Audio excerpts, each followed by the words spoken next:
ओ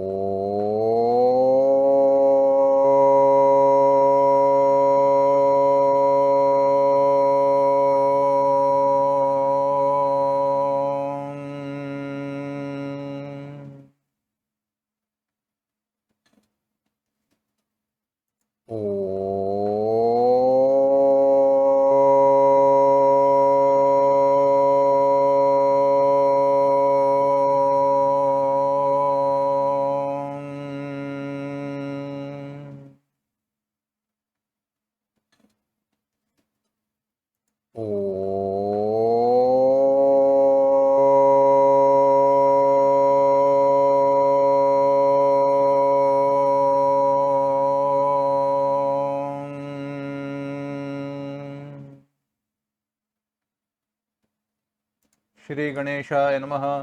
श्री सरस्वत्यै नमः। श्री गुरुभ्यो नमः।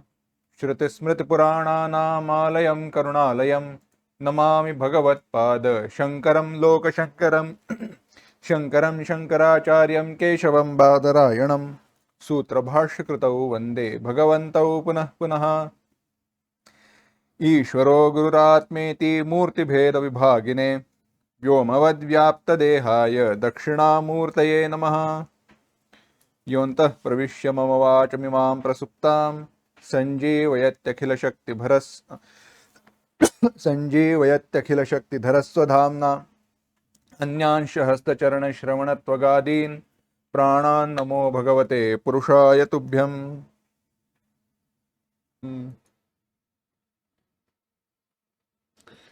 गोस्वामी तुलसीदास जी के रामचरितमानस का हम चिंतन कर रहे हैं। उस चिंतन को आगे बढ़ाए उसके पूर्व बालकांड के जो मंगल के श्लोक है उनको एक साथ पढ़ते हैं।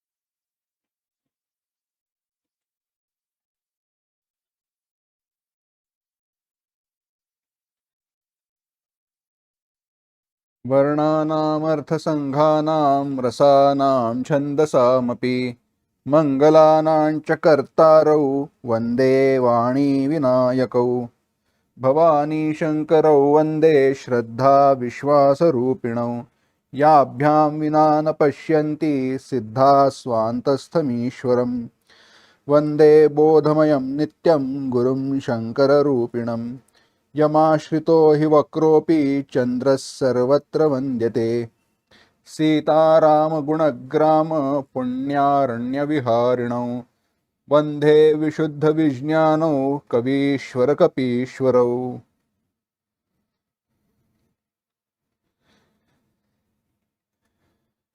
सभी साधकों को, सज्जनों को वंदन। गोस्वामी तुलसीदास जी वंदना कर रहे हैं। उन्होंने वंदना करते हुए प्रार्थना की है कि किस प्रकार से इस कविता की निर्माण में, इस प्रभु श्री राम जी की चरित्र की गाथा के निर्माण में सारे सहायभूत हो। उसमें सबसे पहले देवताओं की वंदना की, प्रार्थना की। चिंतन भी हमने वहां पे किया था कि वंदना तो प्रभु श्री राम जी की है, परंतु बाकी सबको अनुग्रह करे, कृपा करे, इस प्रकार से प्रार्थना की है। जो भाषा में जो पूर्व में आए श्लोक है उसमें आया। शुरुआती के जो 5 सोरठा है इत्यादि में हमने विचार किया। तत्पश्चात गुरुजी की वंदना की और गुरुजी के चरणों की धूलि अथवा गुरु चरणों की महिमा गोस्वामी तुलसीदास जी ने हमें बताई, वर्णन करके कहा कि जे गुरु चरण रेनु सिर धरई ते जन सकल विभव बस करही अथवा गुरुपद रज मृदु मंजुल अंजन नयन अमीय दृग दोष विभंजन। गुरु जी के चरणों की रेणु धूलि नयन दोष, हमारे नेत्रों के लिए अंजन है और नेत्रों के दोष दूर करने वाली है। और नेत्र में दोष क्या है? अज्ञान, अविवेक, यह दोष है। और ऐसी दोषों से दूर हुआ मैं जो गुरु कृपा के कारण जिनकी आंखों से अविवेक क्या छल या फिर अविवेक का पर्दा दूर हट गया है, ऐसे में इस रामचरित्र की रचना कर रहा हूं, उसमें सारे सहायकारी हो।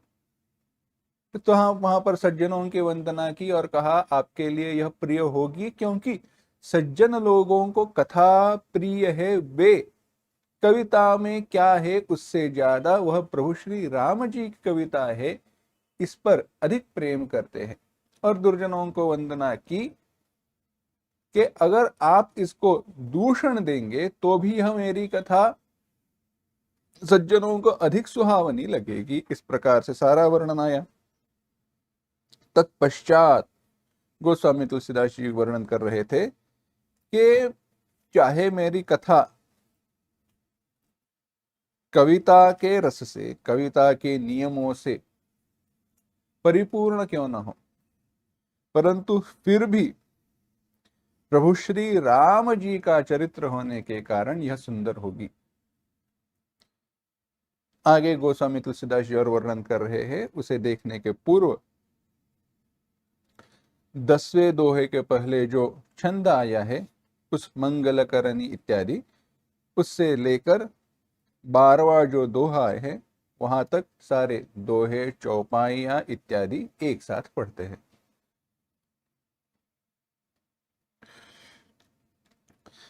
मंगलकरणी कलिमलहरणी तुलसी कथा रघुनाथ की, गति कूर कविता सरित की, जो सरित पावन पाथ की। प्रभु सुजस संगति भनिति भली होई, सुजन मन भावनी। भव अंग भूति मसान की, सुमिरत सुहावनी पावनी। प्रिय लागे अति सब ही मम, भनिति राम जस संग। दारु विचारु करई को, बंदिय मलय प्रसंग। श्याम सुरभिपय बिसद अति, गुणद करहि सब पान। गिरा ग्राम्य सिय राम जस, गावहि सुनहि सुजान। सियावर रामचंद्र की जय। मणिमानिक मुगुता छवि जैसी, अहि गिरि गज सिर सोहन तैसी। नृप किरीट तरुणी तनु पाई, लहि सकल शोभा अधिकाई। तैसे ही सुकवि कवित बुध कहही, उपजहि अनत अनत छवि लहही। भगति हेतु विधि भवन बिहाई, सुमिरत सारद आवत धाई। रामचरित रस बिनु अनहवाए, सो श्रम जाई न कोटि उपाय। कवि को बिद अस हृदय विचारी, गावहि हरि जस कलिमलहारी। कीन्हे प्राकृत जन गुण गाना, सिर धुनि गिरा लगत पचिताना। हृदय सिंधुमति सीप समाना, स्वाति सारदा कहहि सुजाना। जो बरषई बर बारि विचारु, होहि कवित मुकुता मनि चारु। जुगुति बेधि पुनि पोहियहि, रामचरित बरताग। पहिरहि सज्जन बिमल उर, शोभा अति अनुराग। सियावर रामचंद्र की जय। जय जन में कलिकाल कराला, करत बायस बेश मराला। चलत कुपंथ बेद मग ठाड़े, कपट कलेवर कलिमल भांडे। वंचक भगत कहा इराम के, किंकर कंचन कोह काम के। तिह मह प्रथम रेख जग मोरी, धींग धर्म ध्वज धंधक धोरी। जो अपने अवगुण सब कहूँ, बाढ़ई कथा पार नहीं लहूँ। ताते में अति अलप बखाने, थोरे महु जानिहि सयाने। समुझि विधि विधि बिनती मोरी, को न कथा सुनी देखई खोरी। एतेहु पर करिहि जय असंका, मोहिते अधिक ते जड़मति रंका। कवि न हो उनहि चतुर कहावो, मति अनुरूप राम गुण गावो। कह रघुपति के चरित अपारा, कह मति मोरि निरत संसारा। जेहि मारुत गिरि मेरु उड़ाही, कहु तूल के ही लेखे माही। समुझत अमित राम प्रभुताई, करत कथा मन अति कदराई। सारद शेष महेश विधि, आगम निगम पुराण। नेति नेति कहि जासु गुण, करहि निरंतर गान। सियावर रामचंद्र की जय। यहां तक हमने चिंतन किया था। गोस्वामी तुलसीदास जी कह रहे थे कि मैं ना कवि हूं, ना कविता करने की बुद्धि है, परंतु फिर भी मैं अपने क्षमता के अनुसार प्रभु श्री राम जी के गुणों का, बुद्धि के अनुसार प्रभु श्री राम जी के गुणों का वर्णन कर रहा हूं। और यह महत्वपूर्ण बात है। इसका कविता के दृष्टि से जो विचार करना है वह स्वतंत्र है। क्या वह आवश्यक है? नहीं है। परंतु प्रभु श्री राम जी के गुणों का वर्णन करना यह महत्वपूर्ण बात है। चाहे वो वर्णन दूसरों के लिए हो या अपने आप के लिए हो। एक बड़ा सुंदर सुभाषित प्रसिद्ध है। कहते हैं कि काव्य शास्त्र विनोदेन कालो गच्छति धीमतां, व्यसनेन तु मूर्खाणां निद्रया कलहेन वा। हमारी जो दिनचर्या है, हमारा दिन में जो समय जा रहा है वो किस प्रकार से जा रहा है, यह महत्वपूर्ण बात है, समझने वाली बात है। जब गोस्वामी तुलसीदास जी ने यहाँ पे कहा कि सारे जो शठ है, पाखंडी है, धर्मध्वजी है, धर्म का ध्वज हाथ में लिए हुए है, यानी ये धर्मध्वजी तुम जो कहा है वह अच्छी बात नहीं है। अपने आप को वो कह रहे हैं कि मैं धर्म का ध्वज हाथ में लिए खड़ा हूं, यानी मैं धर्म का पालन कर रहा हूं, ऐसे दिखा तो रहा हूं, परंतु वैसे सत्य में मेरा आचरण हो रहा है या नहीं, वह बात भिन्न है। झूठ मूठ का आचरण है, हृदय में हालाहल, हृदय में मेरा स्वभाव अच्छा नहीं है, इत्यादि सारा वर्णन आया। परंतु जो बात बता रहे हैं वह महत्वपूर्ण है कि वे अपने अवगुणों का स्वीकार करते हुए कह रहे हैं, जो भी मैं चिंतन करना चाहता हूं, जो भी मैं कहना चाहता हूं, वह प्रभु श्री राम जी के गुणों का गान है। पहले जो बताया अवगुणों को मान्य करना इत्यादि जो भाग है, उसको पीछे छोड़कर हम हमारी साधना के लिए, हमारे साधन के लिए किस प्रकार से इसे समझे, यह बात देखो। जो मैं कह रहा था, दिन भर हम क्या करते हैं इसका अवलोकन करो। होता ऐसे है कि शब्द सूझते नहीं हैं, इसलिए हम कहते हैं हम भगवान का चिंतन कैसे करें, भगवान के गुणों का गान कैसे करें। भगवान के गुणों का गान करने के लिए कवित्व तो होना चाहिए, ऐसा नियम नहीं है। हाँ, अधिक लोगों तक वह कविता पहुंचनी है, अधिक लोगों को वह कविता मधुर अच्छी लगनी है, तो वह कविता रस से पूर्ण, रस निष्पत्ति जिसके कारण हृदय में वे भाव उत्पन्न हो, ऐसी परिपूर्ण होनी चाहिए। वह भाव, वह बात तो सत्य है, परंतु आत्मचिंतन के लिए तो वह बात आवश्यक नहीं है। जो भी हमने सुना है, पढ़ा है, उसको हृदय में बार बार दोहराते हुए हम ही अपने आप को उसका वर्णन करके बताए तो कालो गच्छति धीमताम, काव्य शास्त्र विनोदेन। काव्य कविता, शास्त्र शास्त्र ग्रंथ, विनोद, विनोद माने हंसी मजाक नहीं, विनोद माने चुटकुले नहीं, विनोद माने ग्रेट इंडियन लाफ्टर शो नहीं। विनोद माने ऐसी नावीन्यतापूर्ण बात जिससे हृदय में सुख की अनुभूति हो। विनोदयति हृदय, विनोदयति हृदय में आनंद की बात निर्माण हो, वैसी भावना हो। ऐसी कुछ नई बात हो जो शास्त्र सम्मत हो, ऐसे, या ऐसी कुछ बात हो जिससे शास्त्र का स्मरण हो। हमारे मित्र बताए, एक एक बार प्रश्न पूछा, मकड़ी रहती है ना, मकड़ी,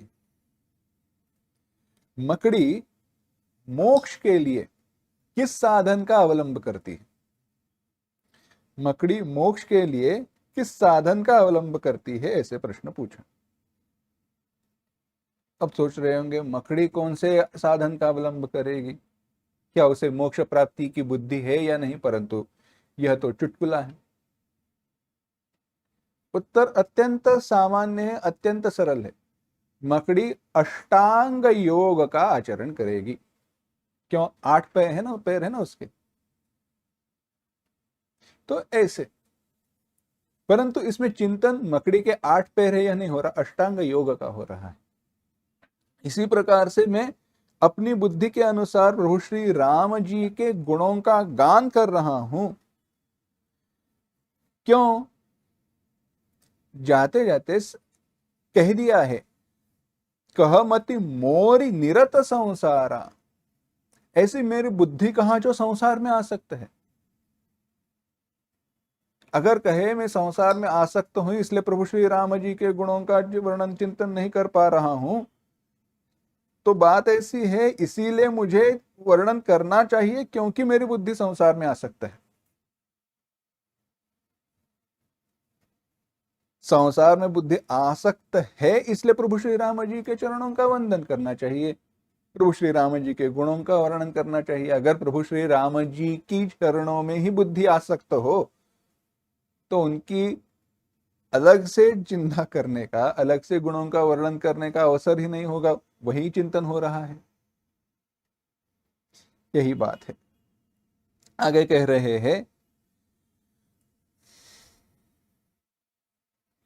प्रभु श्री राम जी की असीम प्रभुता को अब वर्णन करे तो थोड़ा थोड़ा तो अच्छा हो, सरल हो, गुणमय हो। परंतु वह कह रहे हैं, करत कथा मन अति कदराई। मेरा मन जो है वह हिचकता है, गड़बड़ा जा रहा है। क्यों? क्योंकि मेरी बुद्धि इतनी सी है, मेरी बुद्धि इतनी सी है। परंतु मैं वर्णन प्रभु श्री राम जी के विशाल चरित्र का करना चाह रहा हूं। वे प्रभु श्री राम जी कैसे है, आगे गोस्वामी तुलसीदास जी कह रहे हैं, देखते हैं।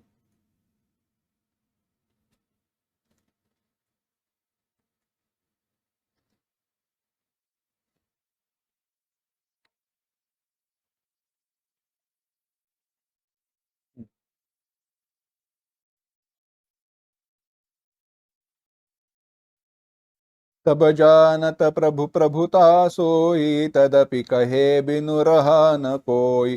तहाँ वेद अस कारण राखा, भजन प्रभाउ भांति बहुभाषा। एक अनीह अरूप अनामा, अज सच्चिदानंद परधामा। व्यापक विश्वरूप भगवाना, तेहि धरि देह चरित कृत नाना। सो केवल भगत नहित लागी, परम कृपालु प्रणत अनुरागी। जेहि जन परम मता अति छोहु, जेहि करुणा करि कीन्ह न कोहु। गई बहोर गरीब निवाजु, सरल सबल साहि बर घुराजु। बुध बर नहीं हरि जस सजानी, करहि पुनीत सुफल निज बानी। तेहि बल में रघुपति गुण गाथा, कहियौ नाइ राम पद माथा। मुनि न प्रथम हरि कीरति गाई, तेहि मग चलत सुगम मोहि भाई। अति अपार जय सरित बर, जो नृप सेतु कराही। चढ़ी पिपीलि कऊ परम लघु, बिनु श्रम पारहि जाय। सियावर रामचंद्र की जय। गोस्वामी तुलसीदास जी कह रहे हैं, सब जानत प्रभु प्रभुता सोई।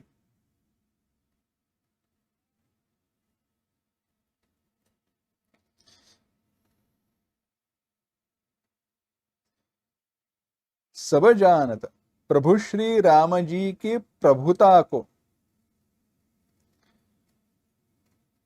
सब जानत, सब जानते हैं। परंतु कैसे जानते हैं? यह प्रभुता जो है वह अकथनीय है, उसका वर्णन नहीं किया जा सकता। प्रभुता का वर्णन नहीं किया जा सकता, फिर भी तदपि कहे बिनु रहा न कोई, फिर भी उसका वर्णन किए बिना कोई रह नहीं पाया।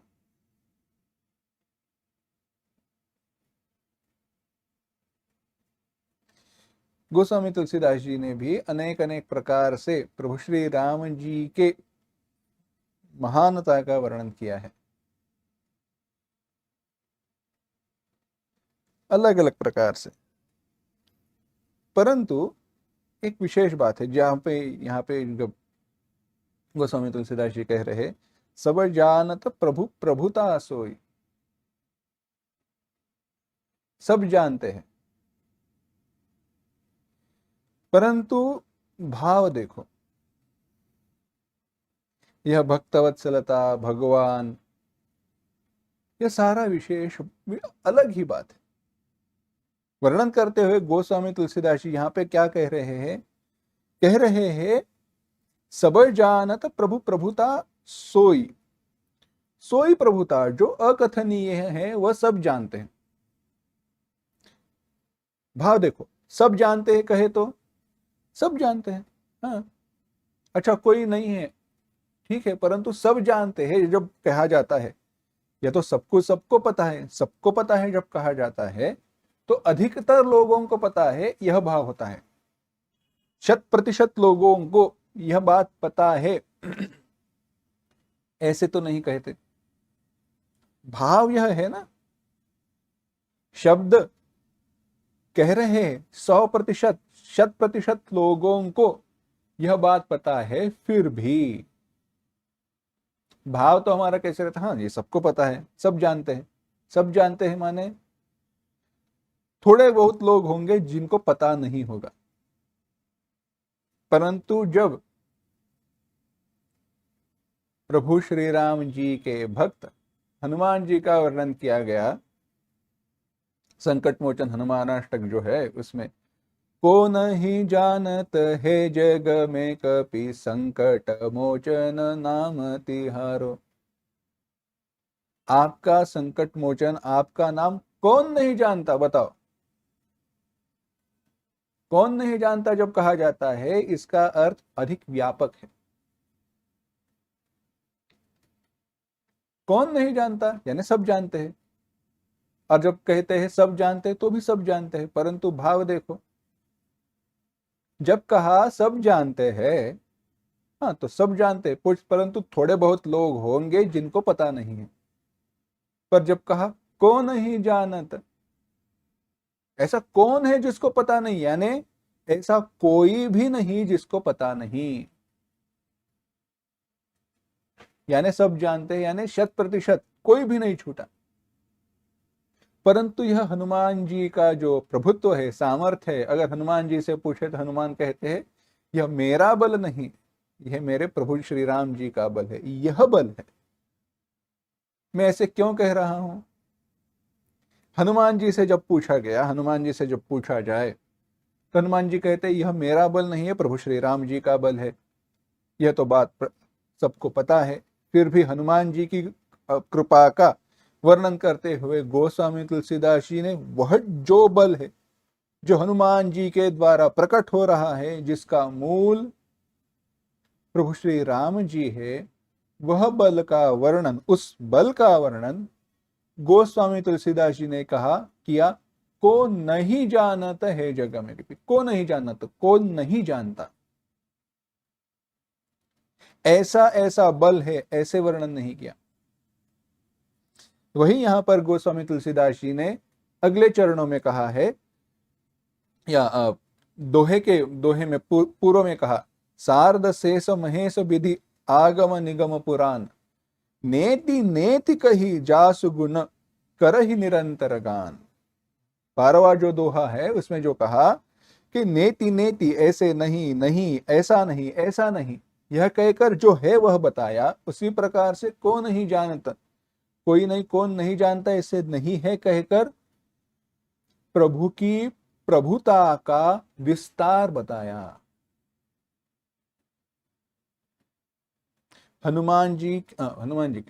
प्रभु श्री राम जी की प्रभुता का विस्तार बताया और कहा बात तो सत्य है, सब नेति नेति कह रहे हैं, यानी वाणी के द्वारा उस विस्तार का, उस प्रभुता का वर्णन नहीं किया जा सकता, फिर भी वर्णन किए बिना कोई रह नहीं पाया।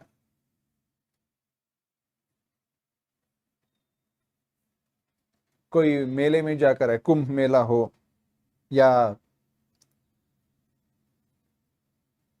श्री राम मंदिर का उद्घाटन हो, कोई ऐसा अत्यंत नयन मनोहर नयन रम्य कोई प्रसंग हो, देखकर कोई आए, बड़ी सुंदर कथा हुई, उसे जाकर कोई आए और उसे पूछा जाए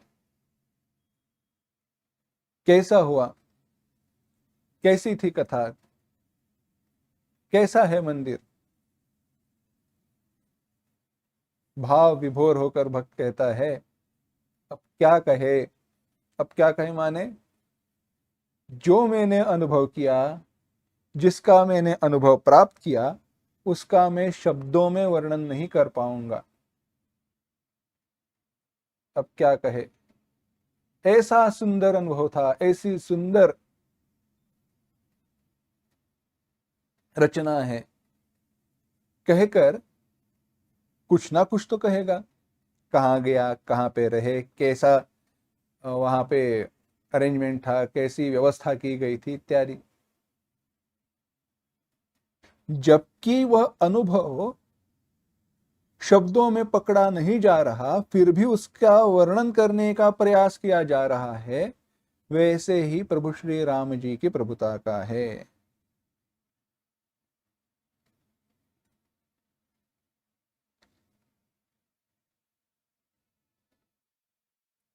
तह बेद अस कारण राखा भजन प्रभाव भाति बहुभाषा। इसी कारण से गोस्वामी तुलसीदास जी कह रहे हैं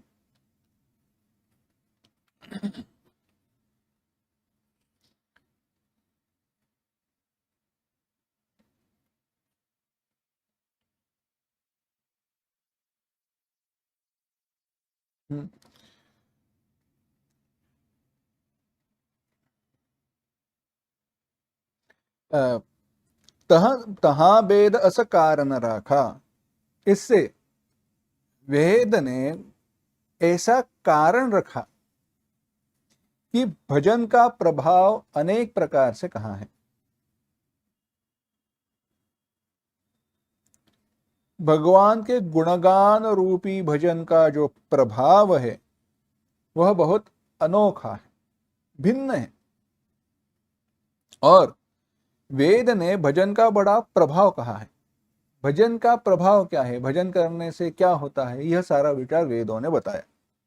भाव यह है कि वो वर्णन, गुणों का वर्णन है, वह इसलिए नहीं करते कि जो गुणी है, जिनका वर्णन करना है, उनका संपूर्ण वर्णन हो। प्रभु श्री राम जी के सारे गुणों को बताने के लिए गुणों का वर्णन नहीं है, क्योंकि गुणों का, प्रभु श्री राम जी के सारे गुणों का वर्णन करने के लिए गुणों का वर्णन नहीं किया जा रहा, परंतु गुणों का वर्णन करने से प्रभु श्री राम जी का चिंतन हो, इसलिए गुणों का वर्णन किया जा रहा है। येन केन प्रकारेण हरिकथा, केन प्रकारेण कथा, तेन प्रकारेण तथा, यथा तथा श्री कृष्ण सत्कथा।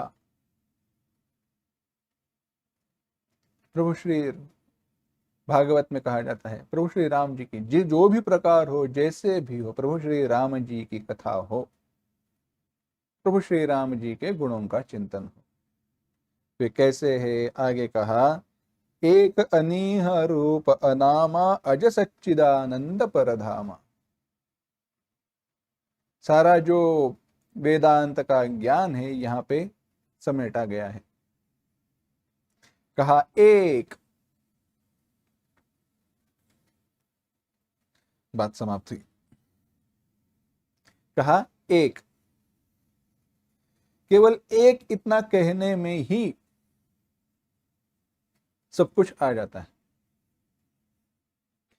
इतना कि राजा से धन भी प्राप्त होता है। एक बार हुआ ऐसे, राजा दरबार में आया।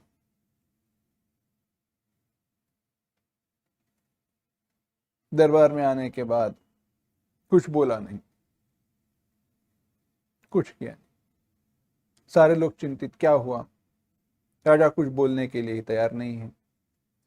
कथा यह अनेक प्रकार से आती है। स्तुप प्रधान जी समझ गए। प्रधान जी समझ गए। प्रधान जी ने राजा से कहा, आपके जो भी प्रश्न हैं उन प्रश्नों का उत्तर जो भी दे पाएंगे, आपके सवालों का जवाब जो भी दे पाएगा, उसको मैं लेकर आता हूं।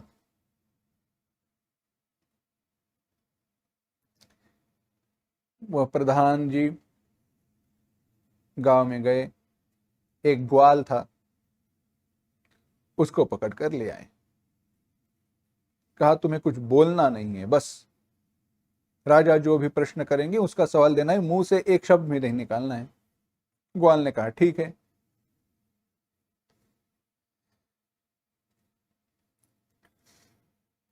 तो ग्वाल आया। ग्वाल आया, राजा के सामने खड़ा हुआ। राजा ने ग्वाल की तरफ देखा। राजा ने उंगली उठाई। ग्वाल ने कहा, मुंडी हिलाई नहीं, और दो उंगलियां दिखाई। राजा ने पहले एक उंगली दिखाई। ग्वाल ने मुंडी हिलाई नहीं नहीं करके और दो उंगलियां दिखाई। राजा ने फिर तीन उंगलियां दिखाई। तो ग्वाल ने गुस्से में आकर अपनी जो लाठी है वो उठाकर मारने के लिए जा रहा है, ऐसे बताया। राजा ने ताली बजाते हुए कहा, बहुत अच्छे बहुत अच्छे, और अपने गले में जो हार था वो ग्वाल को दे दिया। ग्वाल वह हार लेकर चला गया। दरबार में जो सारे लोग थे वह बड़े चकरा गए। ये उंगलियां क्या दिखाई, उसने लाठी क्या उठाई, और उसने लाठी उठाई तो राजा ने उसको हार क्या भेंट दिया। प्रधान जी भी चकरा गए। उनको सोचा था कुछ तो होगा, परंतु ऐसी भी बात हो उनको भी पता नहीं थी। तो दरबार में जो लोग थे उन्होंने राजा से पूछा, महाराज जी क्या बात है? तो राजा ने कहा, मैंने उससे पूछा, इस पूरे संसार में, इस पूरे संसार में मुझसे अतिरिक्त कोई एक राजा है क्या, या मैं एक ही राजा हूं इसलिए मैंने एक उंगली दिखाई? तो उसने ना कहकर मुझे स्मरण दिलाया दो,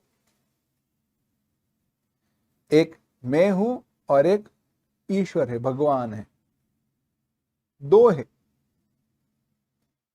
इस जहां पर इस भूलोक में प्रजा का पालन करने वाला एक मैं, और संपूर्ण संसार का पालन करने वाले ईश्वर, ऐसे दो राजा हैं। इसलिए उसने दो उंगलियां दिखाई। फिर राजा ने कहा, मैंने फिर पूछा तीन उंगलियां दिखाकर। राजा ने तीन उंगलियां दिखाई थी। मैंने तीन उंगलियां दिखाकर पूछा, तीसरा कोई है क्या? तो उसने गुस्से में जो लाठी उठाई और कहा, तीसरा और कोई है नहीं, तीसरा और कोई है नहीं। लोगों ने तालियां बजाई, अरे ग्वाल है, कितना होशियार है, कितना बड़ा विद्वान है कर कर। प्रधान जी को यह बात कुछ जमी नहीं, कुछ पसंद नहीं आई। उसने सोचा ग्वाल को जाकर पूछते हैं क्या बात है। वो ग्वाल के पास गए और ग्वाल से पूछा, राजा ने क्या पूछा, तुमने क्या जवाब दिया? ग्वाल ने कहा, मैं ग्वाल हूं, मेरे पास 3 गौए हैं, 3 गौए हैं। मैं राजा के पास गया, राजा ने एक कर कर उंगली बताई। मुझे लगा वो एक गाय मांग रहे हैं, एक गाय की मांग कर रहे हैं, परंतु ये राजा है, मांग रहे हैं तो मैं एक गाय कैसे दूं? इसलिए मैंने कहा, नहीं, मैं 2 दे सकता हूं। राजा को अगर चाहिए तो मैं 2 देने के लिए तैयार हूं, मेरे राजा है, उनके कारण ही तो मैं ग्वाल हूं, मैं अच्छे से जी रहा हूं, 2 गौएं दे सकता हूं मैं। तो राजा ने कहा 3। अब 3 कैसे दूं? अगर 3 दूं तो मेरा चरित्र कैसे मेरा संसार कैसे चलेगा? जब तक एक मांग रहे थे तब तक ठीक था, तीनों की तीनों गाय मांग रहे हैं तो वो कैसे चलेगा? इसलिए गुस्सा आकर मैंने लाठी उठाई। दृष्टांत समाप्त हुआ। बाकी जो दृष्टांत है उससे नहीं, एक, यहां पर मेरा तात्पर्य है, केवल एक ही है, परंतु एक का जो वर्णन है वह सापेक्ष है। एक अनीह अरूप अनामा, कह रहे जो एक है अर्थात अद्वितीय है, एकमेवा द्वितीयम वर्णन किया। एकमेवा द्वितीयम अभी विस्तार नहीं करेंगे, बाद में इसका विस्तार आएगा ही, परंतु एकमेवा द्वितीयम इससे सजातीय विजातीय स्वगत भेद रहितत्व का वर्णन किया। उसमें से जो एक है वह एक ही है, बस, और कुछ नहीं, और कुछ नहीं।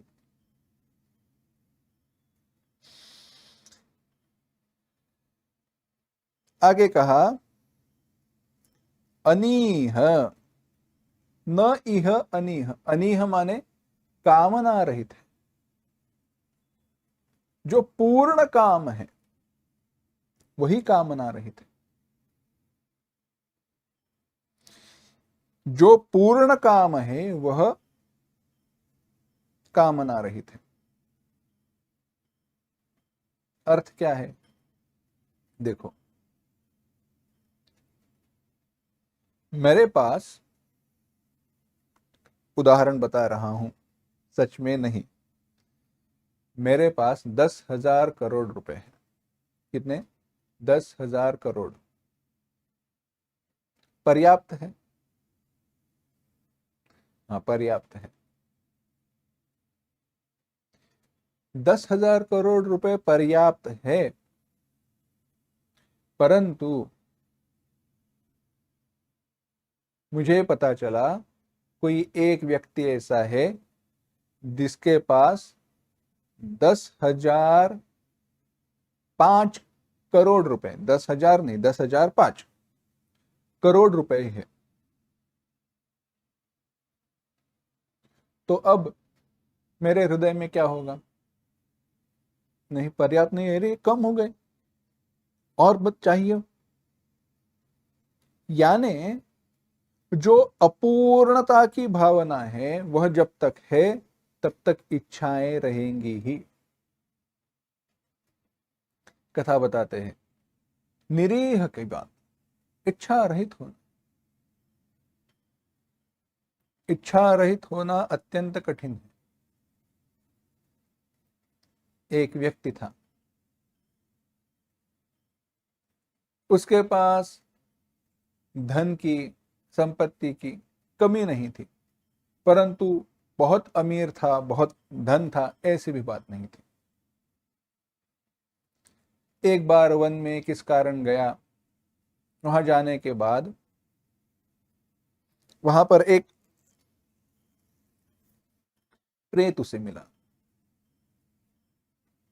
प्रेत ने कहा, मैं तुम्हें 6 सोने के मोहरों से, सोने के घट देना चाहता हूं, सोने से भरे हुए। सोने के सिक्के हैं उसमें भरे हुए। इसने कहा अच्छा 6 घट है? हाँ 6 घट भरे हुए हैं, तो चाहिए? उसने कहा ठीक है दे दो। वो सारे घट बंद थे, वो लेकर घर आया। घर पे आने के बाद दरवाजा वगैरह बंद किया और खोल कर देखा तो 5 घट थे, वो सोने के सिक्कों से पूरे भरे हुए थे। 5 जो घट थे वह सोने के सिक्कों से पूरे भरे हुए थे, परंतु एक घट ऐसा था जो आधा अधूरा ही भरा हुआ था। अब ये चिंतित हुआ, 6 घट पूरे भरे हुए नहीं है, क्या करें? तो उसने अपना जो व्यापार था, जो कुछ भी काम काज था, वह बढ़ाया और जो भी पैसे आते वो उस घट में डाल देता। परंतु वो छठा जो घट था उसका स्वभाव ऐसा था कि वो कभी पूरा भरे ही ना, पूरा कभी भरे ही ना। परंतु यह तो अटक गया, नहीं छठा घट पूरा भरना ही है, इसलिए दुकान बेच दिया, व्यापार बेच दिया, घर की वस्तुएं बेच दी, करते करते करते, क्योंकि भाव क्या है, हृदय में इच्छा क्या है, 6 घट पूरे सोने के सिक्कों से भर जाने चाहिए। खाने के लिए भी भीख मांगनी पड़े ऐसी अवस्था ही घर में 5.5 सोने के सिक्कों से भरे हुए घट है। फिर भी राजा को यह बात पता चली, राजा ने बुलाया। राजा को पता चला कोई पहले ही ऐसा अच्छा धनिक था, अच्छे खासे घर का था, ऐसी अवस्था हुई है। राजा के सामने वह जब आया, राजा ने पूछा, प्रेत ने 5.5 घट दिए है ना? इसने पूछा तुम्हें कैसे पता? राजा ने कहा मुझे पता है, सारे घट वापस करके आ जाना, तभी तुम्हारे मन को शांति मिलेगी। भाव यही है, जो परिपूर्ण है उसकी तरफ, उसकी और हमारी दृष्टि नहीं जाती। अपूर्णता की भावना जब तक है तब तक उसे पूर्ण करने की इच्छा हृदय में रहेगी, और सांसारिक वस्तुओं की प्राप्ति से कभी भी परिपूर्णता का अनुभव नहीं आ सकता, क्योंकि सांसारिक वस्तुएं स्वयं अपूर्ण हैं। अपूर्ण वस्तुओं से पूर्ण वस्तु की प्राप्ति नहीं हो सकती। एक एक में कितनी बार मिलाते जाओ तो अनंत की प्राप्ति होगी। एक में एक मिलाते जाना है, कब तक मिलाते जाए तो अनंत की प्राप्ति होगी। अनंत तक मिलाना पड़ेगा, तो अनंत तक माने कभी नहीं। अनंत की प्राप्ति तभी हो सकती है जब एक भी न रहे, तो सब कुछ है। जब गिनती रुक जाए तो सब कुछ है। प्रभु श्री राम जी का वर्णन किया, जो अनीह है क्योंकि वह पूर्ण काम है, सारी इच्छाओं की परिपूर्ति जहां पर होती है वे प्रभु श्री राम जी है।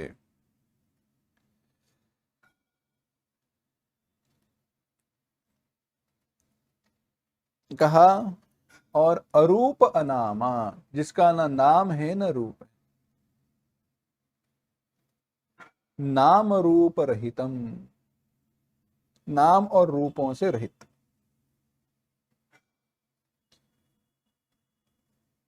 दृग दृश्य विवेक में वर्णन आया,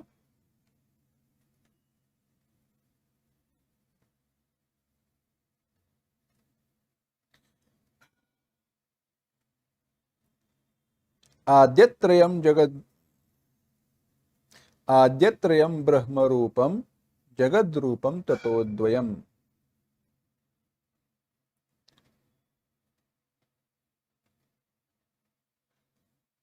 सत चित आनंद, नाम रूप,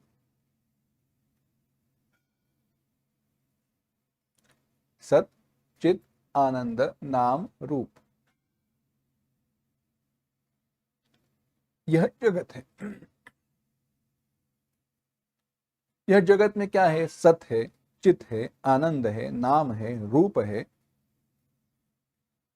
नाम रूपंच पंचकम, इन 5 गुणों से, इन 5 से भरा हुआ यह संसार है। उसमें से पहले जो 3 है, सत चित आनंद, वह ब्रह्म का स्वरूप है और नाम रूप संसार है। जहां न नाम है न रूप है, ऐसे हमारे प्रभु श्री राम जी है, वही ब्रह्म है। नाम रूप बात क्या है? हमने इसका कई बार चिंतन किया है दृष्टांत के द्वारा। संक्षेप में दृष्टांत बताते हैं, जब हम सोने के गहने खरीदने के लिए जाते हैं, सोने के गहनों को खरीदने के लिए हम जाते हैं, तो गहना खरीदते हैं या सोना? गहना खरीदते हैं या सोना?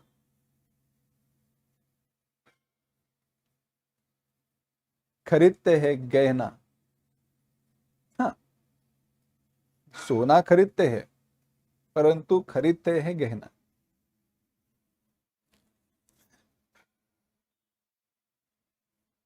अगर मानते नहीं हो तो एक काम करना, सोने, सचमुच में नहीं, आपको तो पता ही होगा, सोने की गहनों की जो दुकान है, दुकान में जाकर पूछना गहने का भाव क्या है।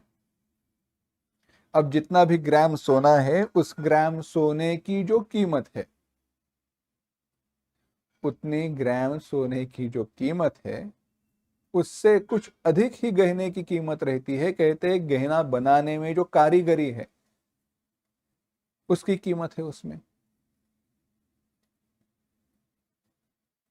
उसकी कीमत है, उसमें इत्यादि सब आता है ना। अच्छा ठीक है, वही गहना आपने अगर खरीद लिया, समझो जब गहने को खरीदा तो गहने की कीमत है 1,00,000 रुपए। कौन किसने खरीदा? चिंता मत करना, 1,00,000 गहने की कीमत है। दृष्टांत है, दृष्टांत में 1,00,000 क्या 1 करोड़ क्या, सब समान है। अब वही गहना जब आप बेचने के लिए जाते हो,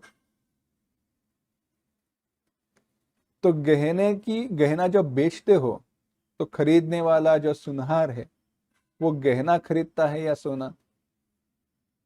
वो खरीदता है सोना। उसे गहने से कुछ लेना देना नहीं है, वो नहीं देखेगा उस गहने की कारीगरी क्या है, उस गहने की कीमत क्या है, वो देखेगा गहने में सोना कितना है।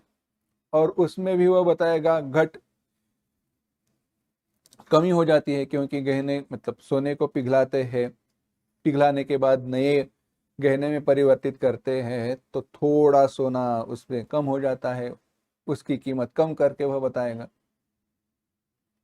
तात्पर्य यह है, सुनहार को सोने की दृष्टि है, हमारी गहने पर दृष्टि है।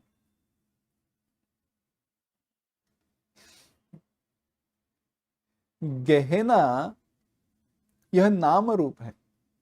कंगन हो, अंगूठी हो, हार हो, बाजूबंद हो, नथनी हो, कुंडल हो, यह सारे सोने के जो अलंकार है, ये सारे अलंकार नाम रूप है, परंतु स्वरूप क्या है? सोना है। उसी प्रकार से यह सांसारिक जो भी वस्तुएं, वे सारी नाम रूप है, जो आरोपित किए हैं सच्चिदानंद वस्तु परमात्मा के ऊपर। वैसे प्रभु श्री राम जी अरूप अनामा, नाम रूप रहित ही उनका स्वरूप है, वो ब्रह्म है। वे कैसे है? अज है। अज,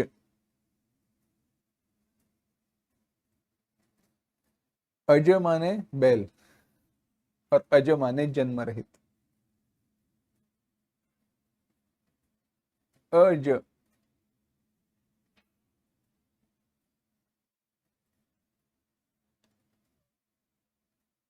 अगज अज गज दोक साम अखिल शक्त्यवबोधकते, वेद स्तुति में आता है। अग जग, जो कहीं जाता नहीं है, जिसका जन्म नहीं हुआ है, ऐसा। भागवत में वेदों ने की भगवान की जो स्तुति है उसका वर्णन आया, उसमें कहा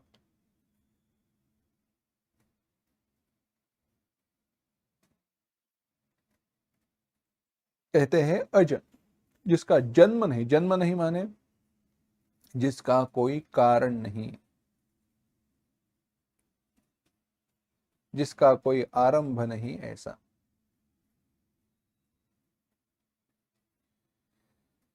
यह बात मान्य करने में अत्यंत कठिनाई है। क्यों? समझो। ऐसी कोई वस्तु है जिसका कोई जन्म नहीं है, यह हमारे सामान्य अनुभव के अत्यंत विरुद्ध है। यह हमारे सामान्य अनुभव के अत्यंत विरुद्ध है। क्योंकि बात देखना, हमारा सामान्य अनुभव क्या है? कोई वस्तु है जिसकी उत्पत्ति हुई, संभव हुआ, जन्म हुआ इत्यादि। परंतु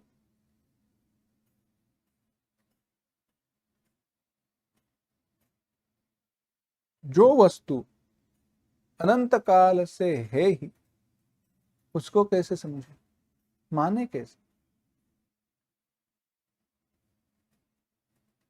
देखो, इस सृष्टि की उत्पत्ति का विचार करें तो पीछे पीछे पीछे पीछे जाते हुए यहां से किससे किससे किससे करते करते करते यहां तक हम पहुंचेंगे कि उस वस्तु कहां से उत्पन्न हुई वो पता नहीं। तो जहां से उत्पन्न हुई वो कुछ भी नहीं है, ऐसे नहीं कह सकते। बात यह है, विज्ञान उसका वर्णन कर रहा है, परंतु उसको शब्दों में पकड़ने का प्रयास कर रहा है जो संभव नहीं। वेदांत ने, हमारे शास्त्र ग्रंथों ने पहले ही कह दिया, वह अरूप अनाम है पर है, उसका अस्तित्व है, वह ब्रह्म है। अगर उसके प्रति संशय है तो शास्त्र कहता है हम तो कुछ कह नहीं सकते, कर नहीं सकते, परंतु वह है। हमारे सामान्य अनुभवों के विरुद्ध होने के कारण वह मान्य करना अत्यंत कठिन है। ऐसे जो अज है, जो अजन्मा है, पारिभाषिक शब्द में, पारिभाषिक विचार में उसे कहा गया जिसका प्राग अभाव नहीं है। जिसका प्राग अभाव नहीं है। प्राग अभाव माने उत्पत्ति के पूर्व होने वाला अभाव। जैसे यह पेंसिल है, यह पेंसिल जब बनी तो बनने के पूर्व क्या यह थी? नहीं थी। तो बनने के पूर्व जब यह पेंसिल नहीं थी तो उसकी उत्पत्ति के पूर्व इसका अभाव था, यह नहीं थी। तो उत्पत्ति के पूर्व होने वाला इस पेंसिल का, वस्तु का अभाव प्राग अभाव है। ऐसा प्राग अभाव जिसे नहीं है उसके लिए उत्पत्ति नहीं है, परंतु जो है वो अज है, जन्म रहित है। ब्रह्म भी वैसे ही है, वह अज है। और कहा सच्चिदानंद है। सच्चिदानंद सत्यम ज्ञानम अनंतम, वह सत चित आनंद है। सत क्या है, चित क्या, आनंद क्या? बड़ा सुंदर विचार है। सत माने अस्ति इति सत।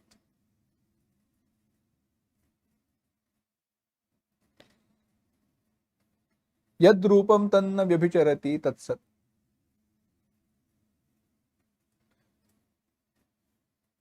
भाष्यकार ने भाष्य में कहा अथवा दूसरी बात बताई,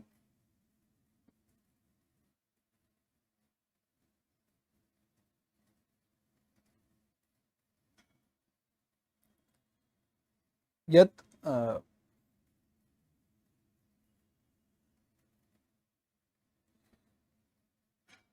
माफ करना,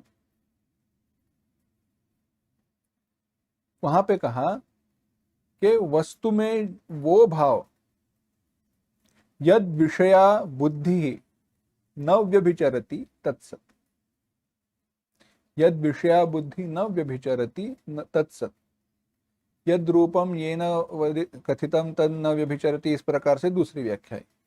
दोनों व्याख्याओं का तात्पर्य निर्देश एक ही प्रकार से है।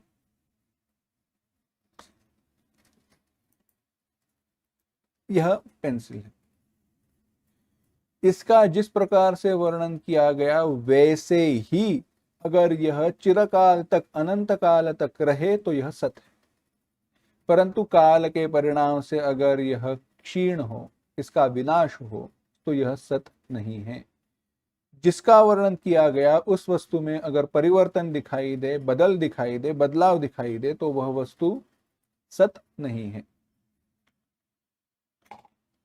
तो सत ऐसी कोई वस्तु नहीं है जो हाथ में पकड़ी जाए, ऐसी ये सत है ऐसे दिखाई जाए।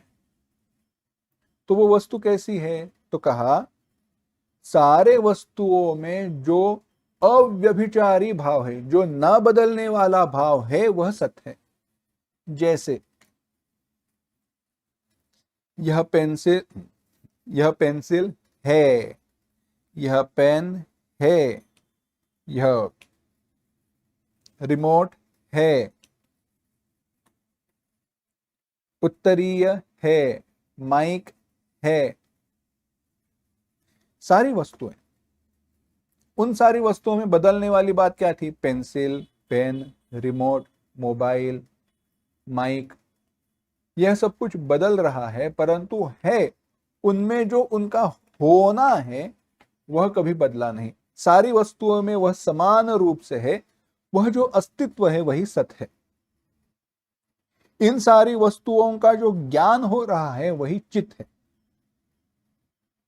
और आनंद थोड़ा विलक्षण बात, उसका विचार हम बाद में करेंगे। तो यह सत है, यह चित है। उसी को एक भिन्न दृष्टि से वर्णन किया गया, बताया गया। कहा यह सच्चिदानंद रूप जो है वह कैसा है, किस प्रकार से है? तो हम भी सच्चिदानंद रूप है, हम भी सच्चिदानंद स्वरूप है, परंतु यही भाव हमारे हृदय में प्रकट होकर बाहर जा रहा है, परंतु अयथावत, गलत मार्ग से। एक सुंदर दृष्टांत हमने सुना था, बड़ी सुंदर बात कही। कहा जो बोनसाई के प्लांट रहते हैं ना, बोनसाई के वृक्ष, उनको छोटा किया जाता है। जो उनको छोटा किया जा रहा है तो बार बार उसके जो मूल है, उसकी जो डालियां हैं, उनको काटकर छोटा करना पड़ता है। परंतु उसी को अगर अच्छे मिट्टी में फिर से बोया जाए, रख दिया जाए, तो वो छोटे से बड़ा वृक्ष पूरा हो जाता है। यानी उस वृक्ष की प्रवृत्ति है अपना जो भी विस्तार है, परिपूर्ण आकार है, उसको धारण करना।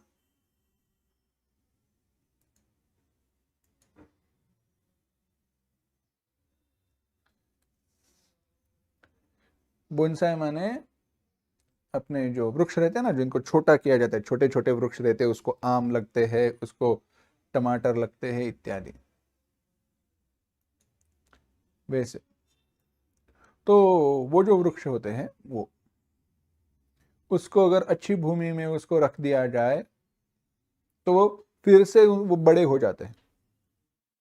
पूरा जो उनका बोनसाई का वो ट्रीटमेंट हुई है वैसे नहीं, जब बन रहे हैं तब तो वे बड़े फिर से हो जाते हैं, बड़े वृक्ष में परिवर्तित हो जाते हैं, क्योंकि वह उनका स्वभाव है। विस्तार से बढ़ना उनका क्या है, स्वभाव है। परंतु उनको हमने छोटा किया है, जानबूझकर छोटा किया। ऐसे ही हमारा निरीक्षण करो। हमें ऐसे कभी भी नहीं लगता कि मैं न हूं। हमें हमेशा ऐसे लगता है मैं हूं, मैं हूं, यह भाव है। कहीं आप बैठे हो, लोग बातें कर रहे हैं, परंतु आपकी तरफ कोई ध्यान ही न दे तो अच्छा नहीं लगता। हम है, यह हम बात जताना चाहते हैं, लोगों को बताना चाहते हैं। यह हमारा सत्स्वरूप है। हमारे सत्स्वरूप को, अस्तित्व को हम प्रकट करना चाहते हैं। ज्ञान स्वरूप। अज्ञानी हो, मूर्ख हो, उसको भी पसंद नहीं है कि उसे कोई मूर्ख कहे, अज्ञानी कहे। हमें ऐसे कभी नहीं लगता कि लोगों के सामने हमारी मूर्खता प्रकट हो। यह हमारा ज्ञान स्वरूप है। और हम हमेशा सुखी रहना चाहते हैं, दुख की प्राप्ति हो ऐसे कभी नहीं चाहते हैं। यह हमारा आनंद स्वरूप है। परंतु यह उपाधियों के द्वारा प्रकट होने के कारण संकुचित हो जाता है, उस पर मर्यादा आती है। उस मर्यादा को फेंक दो, उस मर्यादा का विनाश कर दो, तो हम सच्चिदानंद स्वरूप है ही। ऐसे सच्चिदानंद स्वरूप परमात्मा है। कहा और क्या है, व्यापक। व्यापक माने जो सब और हो, जो सभी जगह पर हो, सब जगह जगह पर हो, वैसे व्यापक। चराचर कहा ना, श्री रामचंद्र जी चराचर में है। कहां पर, कहां, अभी कह कर गए थे कुछ दोहा पहले। प्रभु श्री राम जी चराचर रूप में प्रसिद्ध है। प्रभु श्री राम जी व्यापक है। प्रभु श्री राम जी व्यापक है। अब व्यापक माने जिसको देश परिच्छिन्नता नहीं है, जिसे देश परिच्छिन्नता नहीं है। वो केवल मूर्ति में नहीं है, वे सब जगह है, सभी और है। बड़ी सुंदर कथा आती है। कथा का पूर्वार्ध नहीं कहूंगा, परंतु संत नामदेव जी महाराज गुस्सा हुए, किसी ने उनको कुछ कहा, कुछ हुआ, तो वे गुस्सा होकर भगवान के पास आए। भगवान पंढरीनाथ विठल जी के पास आए। विठल ने कहा, तुम्हें जो बताया गया, तुम्हें जो कहा गया वह सत्य है। पंढरीनाथ इस बात पर नामदेव जी गुस्सा है, तुम भी उनकी बात ले रहे हो, उनको जाकर मिल गए हो, ऐसे क्या है। भगवान पंढरीनाथ ने कहा, एक काम करना, इसका उत्तर तो मैं तो नहीं दूंगा, परंतु ऐसा ऐसे गांव है, वहां जाकर विसोबा खेचर नाम के एक व्यक्ति है, उनसे जाकर मिलना। विसोबा खेचर नाम के एक व्यक्ति है, उनसे जाकर मिलना। इसने कहा ठीक है। वे गए, जा रहे थे, गांव तक पहुंचे, थक गए थे, तो शिवजी का मंदिर था, शिवजी के मंदिर में गए। मंदिर में गए तो गर्भगृह में अंदर एक ऐसा विपरीत दृश्य देखा कि कोई एक बूढ़ा आदमी अपने पैरों को शिवलिंग के ऊपर रखकर सो गया है। कहीं कहीं पे वर्णन है शिवलिंग की तरफ पैर रखकर सो गया है। कोई भी बात हो, तात्पर्य कथा का वही है। अब वैसे सोया ही, इसको गुस्सा आया। नामदेव जी महाराज ने कहा क्या कर रहे हो? उसने कहा क्या हुआ, शिवलिंग की तरफ पैर रखकर क्यों सोए हो? पैर लग रहे भगवान को। उन्होंने कहा मैं बूढ़ा हूं, क्या करूं, हिल नहीं पा रहा हूं। तो गुस्सा ही आया था नामदेव जी महाराज को। संत नामदेव जी महाराज से उन्होंने प्रार्थना की कि अगर इतना है तो एक काम करना, तुम ही मेरे पैर वहां पे रख देना जहां पे भगवान नहीं है, जहां पे शिवलिंग नहीं है वहां पे आप मेरे पैर रख दो। संत नामदेव जी महाराज ने पैर उठाए, दूसरी जगह पर रखने के लिए गए, हिलाया तो वहां पे एक और शिवलिंग उत्पन्न हुआ, और घुमाया तो एक और शिवलिंग उत्पन्न हुआ। करते करते करते वह सारी जगह शिवलिंग से भर गई। संत नामदेव जी महाराज की बुद्धि में प्रकाश उत्पन्न हुआ। उनको बात समझ में आई, यह कोई विलक्षण व्यक्ति है। संत नामदेव जी महाराज ने प्रश्न किया, आप कौन हो? उन्होंने कहा विसोबा खेचर। और नामदेव, यही बात है, भगवान को सब जगह देखना, देखो, वे केवल मूर्ति में नहीं है, वे सभी जगह पर है। वह दृष्टि होनी चाहिए। विज्ञानावसितं सर्वं पश्यत्यान्तरचक्षुषा करामलकवद् विश्वं भूत भव्य भवत प्रभु। भागवत ने कहा भूत भव्य भवत प्रभु। भगवान भूत भविष्य वर्तमान सब जगह पर है, तीनों काल में है, तीनों लोक में है, सब जगह पर है, परंतु विज्ञानावसितम, साक्षात्कार की दृष्टि से उस जगत को जानना चाहिए कि ये जगत और कुछ नहीं, केवल ब्रह्म है, मेरे भगवान है। होता ऐसे है, उस जगत पर हमारी भी दृष्टि जाती है, जीवन मुक्त महात्माओं की, संतों की भी दृष्टि जाती है, परंतु उस जगत की तरफ हम देखते हैं तो हमारी दृष्टि उस उपाधि की तरफ जाती है, और संतों की दृष्टि उस आधेय अधिष्ठान भगवान परमात्मा की तरफ जाती है।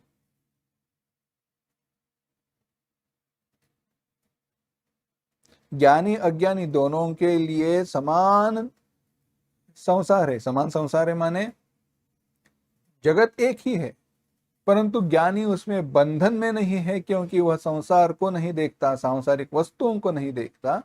अज्ञानी बंधन में पड़ा हुआ है, क्योंकि सांसारिक वस्तुओं को देखता है, भगवान को नहीं देखता।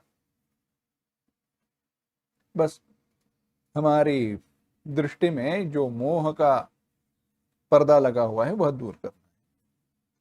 भगवान कैसे है? भगवान व्यापक है।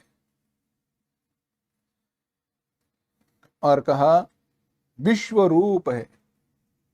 इस विश्व का आभूषण धरे हुए, विश्व रूप माने विश्व में सब जगह पर है, विश्व का रूप धारण करके प्रकट हुए हैं।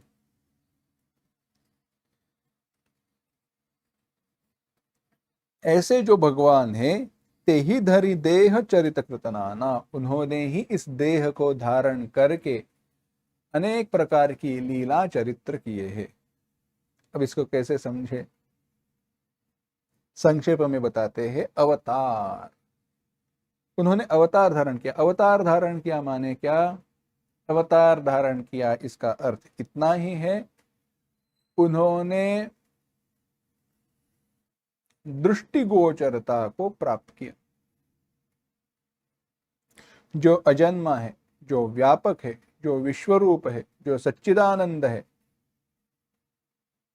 वह आंखों से न देखा जा सकता है, न नाक से सूंघा जा सकता है, न कानों से सुना जा सकता है।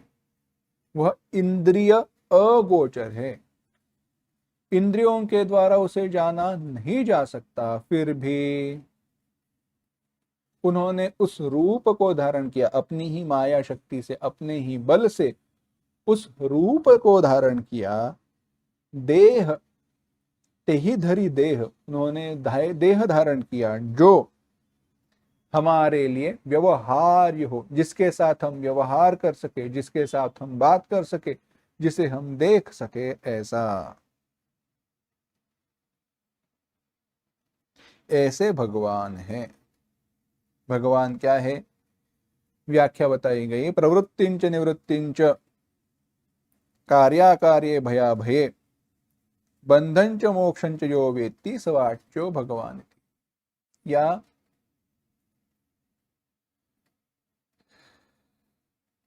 ऐश्वर्यस्य समग्रस्य धर्मस्य श्रियः वैराग्यश्चाथ मोक्षंच षण्णाम भग इतींगना इतीरणात्। अलग अलग पाठ भेद है, अर्थ एक ही है। समग्र ऐश्वर्य, धर्म, यश, श्री, मोक्ष, ज्ञान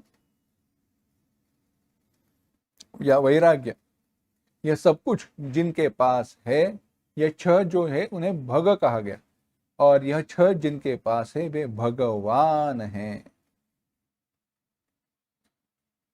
और क्या कहा? उत्पत्तिम प्रलयंचैव, उत्पत्ति और प्रलय, सृष्टि की उत्पत्ति, सृष्टि का प्रलय, भूतानाम आगतिम गतिम, जीवों की गति, वेत्ति विद्याम अविद्याम च, जो विद्या और अविद्या दोनों को जानते हैं वे भगवान हैं। यानी इस सारे संसार से जो स्वतंत्र है वे भगवान हैं। ऐसे भगवान कैसे है? एक अनीह अरूप अनामा अज सच्चिदानंद परधामा व्यापक विश्वरूप भगवाना ते ही धरि देह चरित कृतनाना। ऐसे भगवान ने देह को धारण करके प्रभु श्री राम जी के रूप में प्रकट होकर भिन्न भिन्न लीलाएं की। उन्होंने केवल भक्तों के लिए, केवल भगतन हित लागी परम कृपाल प्रणत अनुरागी, केवल भक्तों के लिए ही उन्होंने यह किया है। वे बड़े कृपालु हैं और नमस्कार करने वाले पर, जो उनको प्रणाम करते हैं उन पर अनुराग कृपा करने वाले हैं। जिनकी भक्तों पर बड़ी महिमा है और जिसने करुणा करने पर फिर से कभी क्रोध नहीं किया। एक बार जिन पर अनुग्राह किया, जिन पर करुणा की, उन पर फिर से कभी क्रोध नहीं किया, ऐसे मेरे भगवान हैं। कैसे है विचार विस्तार करेंगे, परंतु अगली पाठ में करेंगे। मंगल करते हैं। ओम असतो मा सद्गमय तमसो मा ज्योतिर्गमय मृत्योर्मा अमृतंगमय। ओम शांति शांति शांति। हरि ओम। श्री गुरुभ्यो नमः। हरि ओम।